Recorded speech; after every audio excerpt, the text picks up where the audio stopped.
जय माता दी दोस्तों, कैसे हो आप सभी। तो आशा करते हैं आप सभी अच्छे होंगे और आप लोगों को हरितालिका तीज की ढेर सारी शुभकामनाएं।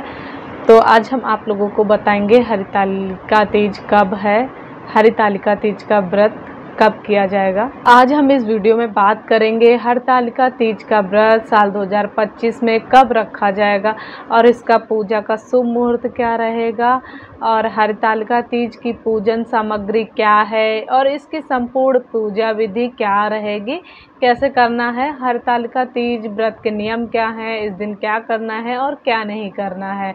तो इन सभी विषयों की जानकारी आपको इस एक ही वीडियो में प्राप्त होगी, इसलिए वीडियो को पूरा देखिएगा, अंत तक देखिएगा। और वीडियो अगर अच्छा लगे हो तो फटाफट से लाइक कर दीजिएगा और बेल आइकन ज़रूर प्रेस कर दीजिएगा और न्यू है तो सब्सक्राइब कर दीजिएगा। और अखंड सौभाग्य की प्राप्ति के लिए, इच्छा पूर्ति के लिए कमेंट बॉक्स में जय माँ गौरी जरूर लिखिएगा। तो चलिए वीडियो शुरू करते हैं और बात करते हैं हरितालिका तीज की।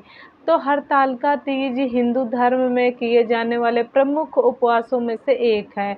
हरितालिका तीज का व्रत सभी व्रतों में सबसे बड़ा व्रत माना जाता है और इसे भाद्रपद माह के शुक्ल पक्ष की तृतीया तिथि को किया जाता है। सुहागिन महिलाओं के लिए इस व्रत का बहुत अधिक खास महत्व होता है। इस व्रत में भगवान शिव, माता पार्वती और गणेश जी की पूजा होती है। इस दिन सुहागिन महिलाएं अपने पति की लंबी आयु के लिए यह व्रत रखती हैं और भगवान शिव और माता गौरी की सदा सुहागन का आशीर्वाद मांगती हैं। हरितालिका तीज का व्रत निर्जला और निराहार होता है, जिसमें महिलाएं रात्रि जागरण करती हैं और व्रत को संपूर्ण करती हैं। तो इस व्रत को कुंवारी लड़कियां भी रखती हैं और माता पार्वती जी की तरह अच्छा वर प्राप्त करने के लिए। तो इसलिए जो कुंवारी लड़कियां इस व्रत को रखना चाहती हैं तो वह यह व्रत को रख सकती हैं। आपको हम बता दें कि हरितालिका तीज का व्रत भगवान शिव और माता पार्वती के पुनर्मिलन के उपलक्ष्य में मनाया जाता है। ऐसा कहा जाता है कि माता पार्वती जी ने भगवान भोलेनाथ को पति के रूप में पाने के लिए कठोर तप किया था। माता पार्वती के कठोर तप से प्रसन्न होकर भगवान शिव जी ने उन्हें पत्नी के रूप में स्वीकार किया था। तभी से अच्छे पति की कामना और पति की दीर्घायु के लिए कुंवारी कन्या और सौभाग्यवती महिलाएं हरितालिका तीज का व्रत रखती हैं और भगवान शिव और माता पार्वती जी से आशीर्वाद प्राप्त करती हैं। हरितालिका तीज का व्रत जो है तो वो कब रखना है, पूजा का शुभ मुहूर्त क्या है, ये भी हम बताएंगे आप लोगों को। इससे पहले हम हरितालिका पूजा की सामग्री और नियम विधि के बारे में समझ लेते हैं। तो हरितालिका तीज को निर्जला और निराहार किया जाता है। सूर्योदय से लेकर के अगले दिन सूर्योदय तक अन्न जल ग्रहण नहीं किया जाता है। हरितालिका तीज व्रत करने पर इसे छोड़ा नहीं जाता है। प्रत्येक वर्ष इस व्रत को विधि विधान से करना चाहिए। हरितालिका तीज व्रत के दिन रात्रि जागरण किया जाता है। इसके अलावा हरितालिका तीज को कुंवारी कन्याएं और सुहागिन महिलाएं करती हैं। इस व्रत में महिलाएं नए वस्त्र धारण करके 16 श्रृंगार करती हैं। हरितालिका तीज व्रत के नियम बहुत ही सख्त हैं। ऐसा माना जाता है कि अगर इस व्रत में आपने पानी ग्रहण किया है तो अगले जन्म में आपको मछली का जीवन मिलेगा। यदि आपने इस व्रत में फलों का सेवन किया है तो अगलो जन्म आपको बंदरिया का, और वही इस दिन आप सो जाएंगे तो अजगर का जन्म मिलेगा।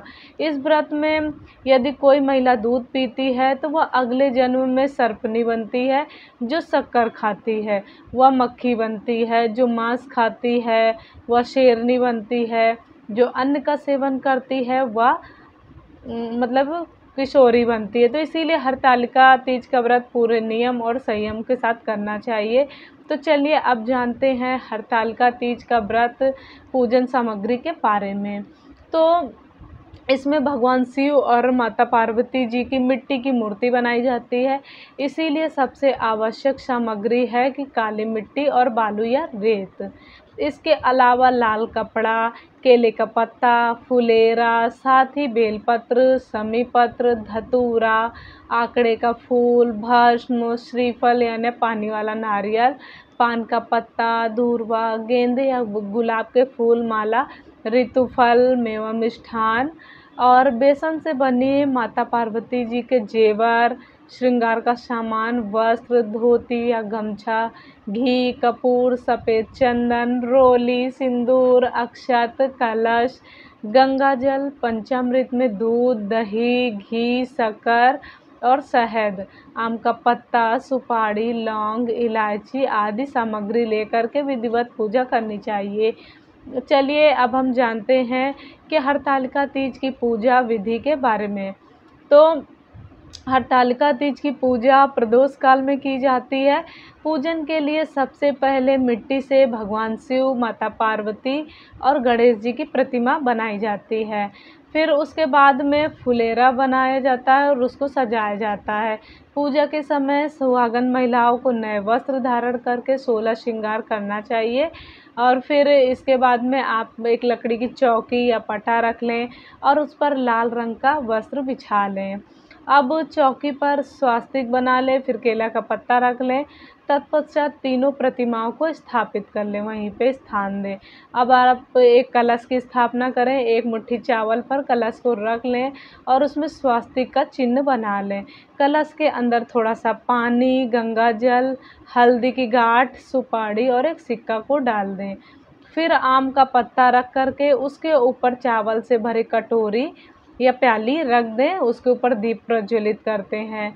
फिर कलश पूजन के बाद में आप भगवान शिव, माता पार्वती और गणेश जी की विधिवत पूजा करें, उनका श्रृंगार करें। महिलाएं सुहाग का सामान माता गौरी जी को अर्पित करें और भगवान शिव जी को धोती या गमछा अर्पित करें। विधिवत पूजा अर्चना करने के बाद में हरतालिका तीज का व्रत कथा वह पढ़े जरूर सुने और उसके बाद में आरती करें। तो हरतालिका तीज की व्रत कथा हमारे चैनल पे आप लोग देख सकते हैं, तो आप लोग प्लीज़ देखिएगा। और फिर इसके बाद में माता पार्वती जी की आरती गानी है। पूजा के बाद में आप भगवान की परिक्रमा करके उनका आशीर्वाद लें। फिर रात्रि जागरण करके भजन कीर्तन करिए और अगले दिन सुबह स्नान करके फिर से पूजा करनी चाहिए और माता पार्वती जी को सिंदूर चढ़ाना चाहिए, जिससे सुहागिन महिला सुहाग लेती हैं। और ककड़ी, खीरा व हलवे का भोग लगाना चाहिए। इसके बाद में आपको प्रसाद खा करके अपने व्रत का पारण करना चाहिए। तो चलिए जानते हैं कि साल 2025 में हरतालिका तीज का व्रत कब रखा जाएगा, कब किया जाएगा, पूजा का शुभ मुहूर्त क्या है, इस दिन राहु काल का समय कब से कब तक रहेगा। तो आपको हम बता दें कि भाद्रपद माह के शुक्ल पक्ष की तृतीया तिथि की शुरुआत 25 अगस्त 2025 की दोपहर को दोपहर 12:34 पर होगी और तृतीया तिथि की समाप्ति 26 अगस्त 2025 की दोपहर को 1:54 पर हो जाएगी। तो उदया तिथि के अनुसार हरतालिका तीज का व्रत जो है तो वो 26 अगस्त 2025 को दिन मंगलवार को रखा जाएगा। और प्रातःकाल पूजा का शुभ मुहूर्त सुबह 5:56 से लेकर के सुबह 8:31 तक रहेगा। इस शुभ मुहूर्त की कुल अवधि है 2 घंटा 35 मिनट की है। तो दोस्तों, हरतालिका तीज के दिन जो लोग प्रदोष काल में पूजा करते हैं तो उन्हें 26 तारीख को तृतीया तिथि समाप्त होने से पहले ही पूजा को कर लेना है, यानी कि 26 तारीख की दोपहर को 1:54 से पहले ही आप लोगों को प्रदोष काल की पूजा कर लेनी है, वरना इसके बाद में चतुर्थी तिथि स्टार्ट हो जाएगी। तो और इस दिन सूर्योदय का समय रहेगा सुबह 5:56 पर रहेगा और सूर्यास्त का समय रहेगा शाम 6:49 पर रहेगा। और इस दिन राहु काल का समय रहेगा दोपहर 3:36 से ले करके शाम 5:13 तक रहेगा। तो राहु काल का समय जो होता है वो अशुभ होता है, इस दौरान कोई भी शुभ कार्य नहीं करने चाहिए। तो यदि हमारी जानकारी अगर आप लोगों को अच्छी लगी है तो कमेंट में जय माँ गौरी ज़रूर लिखिएगा। तो चलिए मिलते हैं नेक्स्ट वीडियो में, तब तक के लिए राधे राधे, जय श्री कृष्णा, हर हर महादेव, जय श्री राम।